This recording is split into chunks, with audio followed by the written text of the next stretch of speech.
Sí, este tipo de fotografía se basa en pinturas, en retratos de la corriente que estaba en boga. Y la escuela que estaba en boga era la escuela academicista, un estilo, un retrato clásico.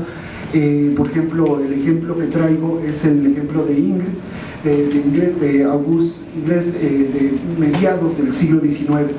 Yo no digo que esta pintura definitivamente fuera el determinante, el modelo a seguir, pero sí es un tipo de representación, uno de los primeros tipos de representación pictórica del óleo, en los que se retrata a una mujer detrás de una silla. Esto se traduce después en manuales de fotografía, que son los prototipos que deben de seguir, o las indicaciones o las formas que deben de seguir los fotógrafos en los estudios. Y aquí vemos otra vez este retrato, traje este otro retrato de Ernestina, que es el mismo que habíamos visto antes, como una forma, ¿no? Ahora, evidentemente, en el caso de los hermanos Galletto, pudieron haber conocido el retrato de Ingres, o pudieron haber consultado alguno de estos manuales, etcétera. Sí.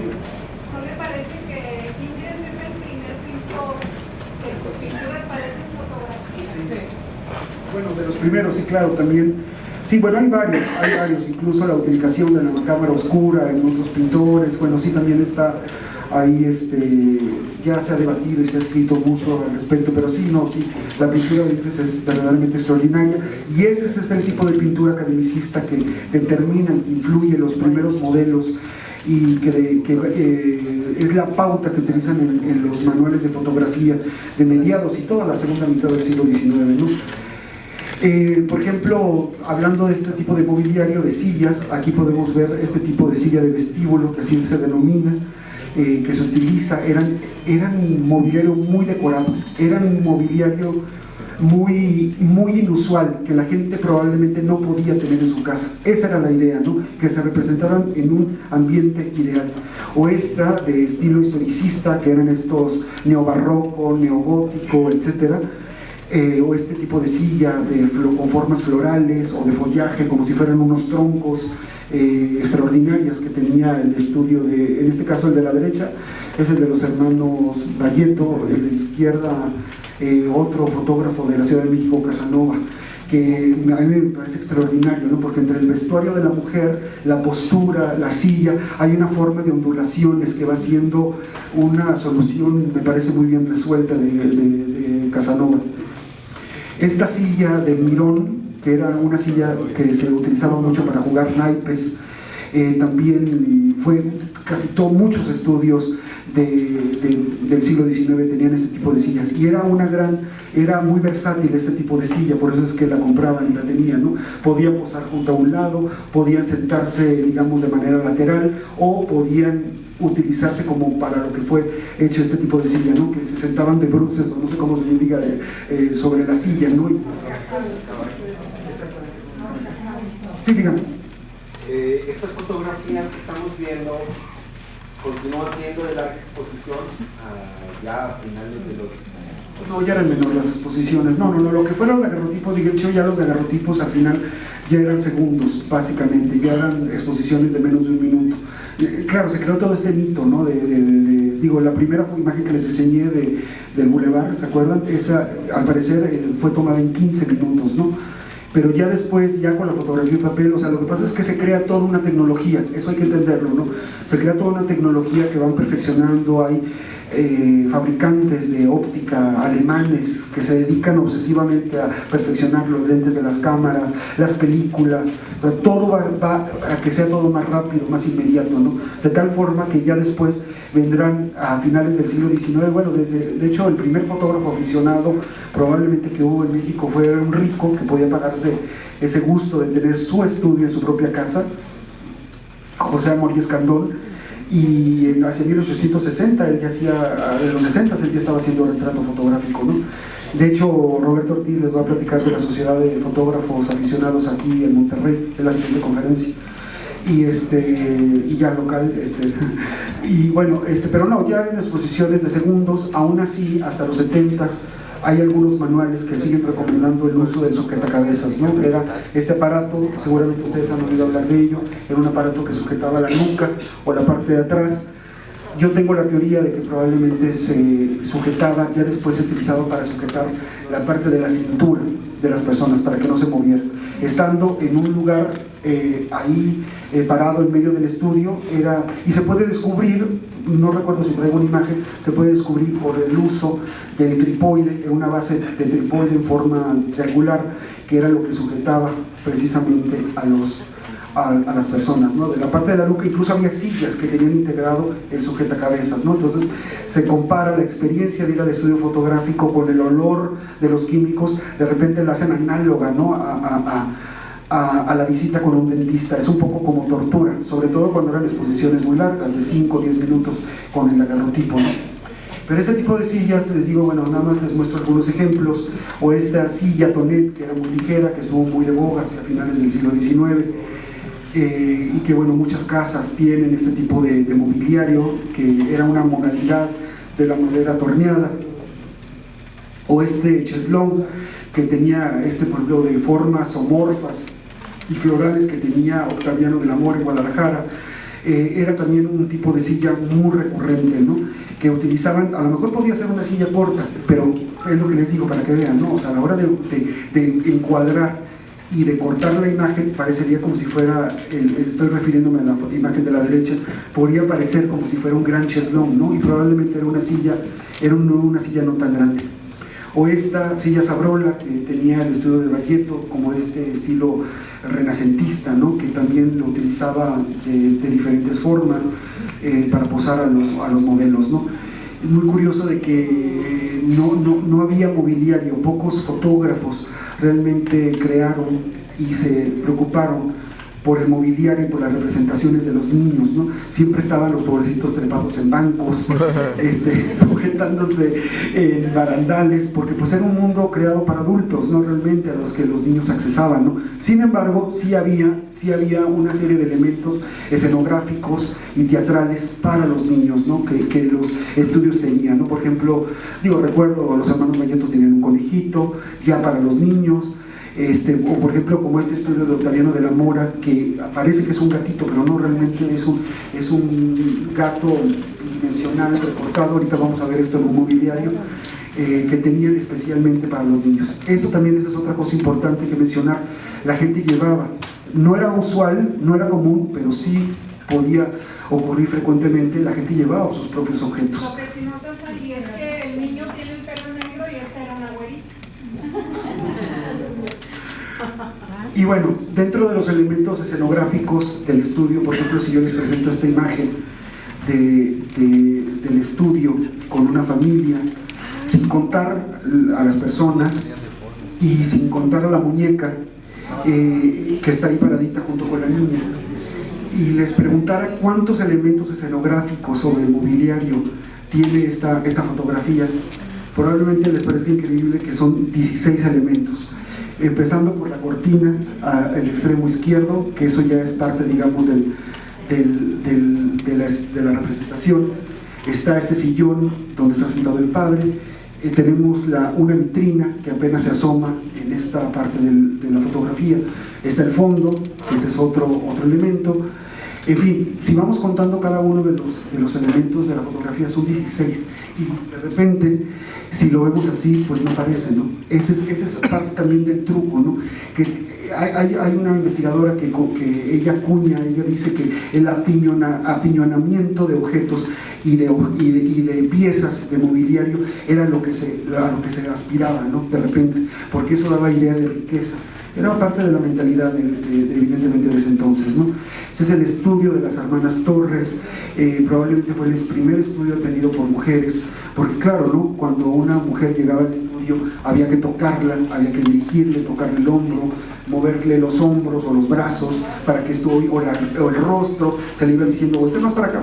Pero bueno, entonces una de las frases comerciales con las que ellas se publicitaban, ellas eran hermanas de dos fotógrafos muy prestigiados, muy importantes, Manuel y Felipe Torres, pero ellas pusieron otro estudio, una sucursal, se conocía como Estudio de los Hermanos Torres, pero lo interesante es que se retratan y lo curioso, siempre menciono de esta fotografía, es que me recuerda un poco a Las Meninas, ¿no? Donde Velázquez está representado en el espejo, ¿no?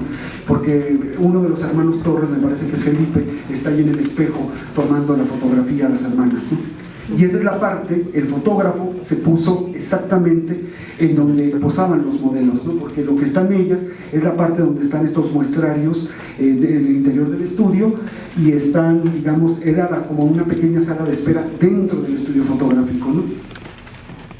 Esta es otra imagen del estudio del fotógrafo de origen sueco Emilio Lange, Milán, como se pronunciara pues en su caso, y aquí hay una serie de elementos que he podido detectar y he encontrado imágenes, por ejemplo con este borreguito, con este cisne en el que se retrataban a los niños recién nacidos, o este otro, aquí hay una cigüeña dentro del estudio, y hay otro elemento, este caballito que también se retrataban, eran estos elementos escenográficos. Ya pueden ver al fondo los telones, el mobiliario, incluso la silla tiene integrada el sujetacabezas, ahí se ve perfectamente. Bueno, no sé si lo lleguen a apreciar con la luz. Eso es en la Ciudad de México, sí, en la Ciudad de México. Yo, digamos, ahorita vamos a ver uno precisamente. ¿Pero él era sueco? No, bueno, de origen sueco, pero ya se vino a radicar aquí a finales del siglo XIX en la Ciudad de México. ¿Cuándo cortan con esa seriedad de estar callados, mudos, sin cuando ya empieza la fotografía instantánea lo que capta, una de las novedades es que puede registrar la sonrisa. Lo que pasa es que la sonrisa es muy curioso, los manuales de fotógrafos y de fotografías lo documentan y dicen que es como de mal gusto. Por eso es que no hay, sí, o sea, era como algo vulgar, pues, por decir algo, ¿no? Entonces, por eso es que hay muy pocos, yo he visto como solamente una o dos fotografías de niños sonriendo, lo cual es inusual, porque pues el niño generalmente puede estar riendo. Sí, o sea, justamente, por ejemplo, Octaviano de la Mora, en Guadalajara, él se jactaba de que él era especialista. Bueno, hubo varios especialistas, ¿no? También en la Ciudad de México un Cordero decía que se llamaba el fotógrafo de los niños, a finales del 19, principios del 20. Entonces, pero sí, eso realmente, la fotografía instantánea, a la que tienen cada vez mayor acceso, mayores personas van teniendo y registrando la espontaneidad, ¿no? Pero claro, eran primero vidrios en negativo, eso probablemente lo van a ver con Roberto, en la siguiente eran con negativo, entonces no era fácil de transportar todo este equipo para estar retratando, pero lo hacían. Ya a finales del 19, sobre todo en la década de los 90, cada vez aparecen más imágenes de este tipo. Y bueno, para que vean que no todo es de otros estados de la República, tenemos aquí el estudio el que yo supongo que fue el estudio de Desiderio Lagrange, y podemos ver aquí una serie de elementos. Es la portada de la revista del Alquimia, precisamente, y podemos ver una serie de elementos. Vemos ya el sistema de cortinaje, era un sistema de cortinaje probablemente de fabricación norteamericana, que corría a través de unos aros. Ya estaba la tela frisada y eran unos aritos. En detalle se puede apreciar esto perfectamente, que corrían y se descorrían a través de estos cordones, ¿no? Pero si desglosamos la imagen, comparándolo con otras imágenes, podemos ver esto que está aquí a la izquierda, en medio, en este sillón.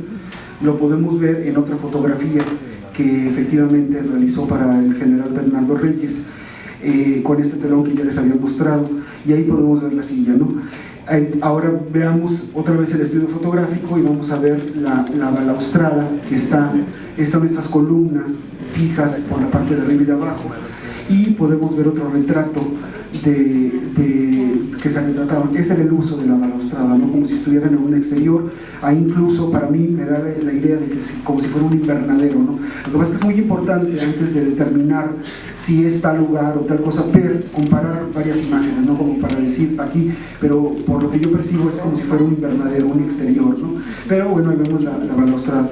Regresando a la imagen otra vez, vamos a ver ahora este telón, cómo se utiliza. Ya la vieron ahorita, pero ahora lo van a ver en comparativo. Ese era el fondo. Fíjese el detallito tan pequeño dentro del estudio fotográfico, el tamaño del telón que habrá sido para poder retratar a este grupo de niños, en el que queda escala, ¿no? Probablemente era un telón utilizado para niños de o gente sentada, que estuviera sentadita, ¿no? Porque ya parada ya no daba probablemente la escala, ¿no? Pero ustedes pueden ver esta estancia, esta como si fuera esta chimenea con espejo arriba, e incluso la lámpara, ¿no? Entonces, esos son los elementos como podemos ir comprobando que esta fotografía, este negativo que preserva el TEC de Monterrey, y que bueno, aquí se presenta de manera de positivo, es decir, porque la fotografía no existe pues en papel, hay un negativo del estudio de Lagrange, la podemos comparar y podemos confirmar que fuera de él, ¿no? También dentro de esta problemática que representaba retratar grupos, ya lo vimos en otra imagen, cómo se unían estos telones, como en este caso de San Luis Potosí, Teodoro Mills, para reunir este gran grupo de familiares, de familia, van reuniendo estos telones con cortinaje, incluso podemos volver a ver en la parte superior el remate, el final, o en este caso muy interesante de los hermanos Valleto, que retrata a Porfirio Díaz con el Estado Mayor Presidencial, cómo es que tuvo que reunir el cortinaje para poder rellenar todo este espacio, y podemos ver la dimensión, imagínense, ¿no? El ancho de los telones, que medían más de 4,5 metros a veces de ancho. Pero bueno, finalmente el piso del estudio ahí lo podemos ver esta alfombra de lujo. Probablemente también pudo haber deseado en un primer intento que la fotografía llegara hasta donde terminara la alfombra. Ahí no se ven porque antes de Ah, no, porque pues eran los jóvenes del Estado Mayor Presidencial. los del gabinete eran los que eran los Sí, no, esos son los ministros, eran otros. No, este es el Estado Mayor, sí eran los militares, sí eran jóvenes. Y bueno, aquí podemos ver incluso del lado derecho cómo se rellenaba a través de este biombo decorativo, y cómo esta parte de aquí, aquí ya no sé si probablemente, porque está muy desafocado, se ven una serie de texturas como de tablitas que probablemente fuera el fondo del estudio. Ahora, ¿cómo utilizaban estos telones? Aparte independientemente del sistema que utilizaban ellos, de que fueran el marco, estos dos telones que tenía Cruces y Campa, a mí me parece un uso excepcional, porque en el primero podemos ver un panel, digamos, de frente, ¿no? Que es la fotografía de izquierda, esta de aquí, ¿no? O sea, está, digamos, de frente, pero al tener dos telones parecidos o con la misma decoración, lo que hizo muy inteligentemente fue esquinarlos, de tal forma que daban esta idea de profundidad, que era lo que siempre se estaba buscando en este tipo de representaciones de telones. Entonces, claro, con una correcta iluminación podía verse como si fuera en perspectiva, ¿no? Precisamente, pero era la unión, no es un solo telón, es la unión de dos telones.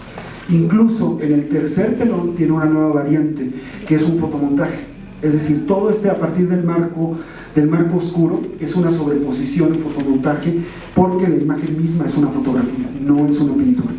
Pero bueno, es uno de los lugares que se representaban y que se deseaban dejar como este tipo de representación a un lado, ¿no? Como si desde el ventanal de la casa de la señora se viera el castillo de Chapultepec.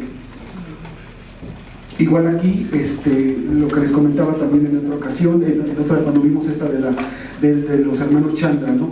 Cómo aquí van utilizándose diferentes niveles, es lo que yo llamo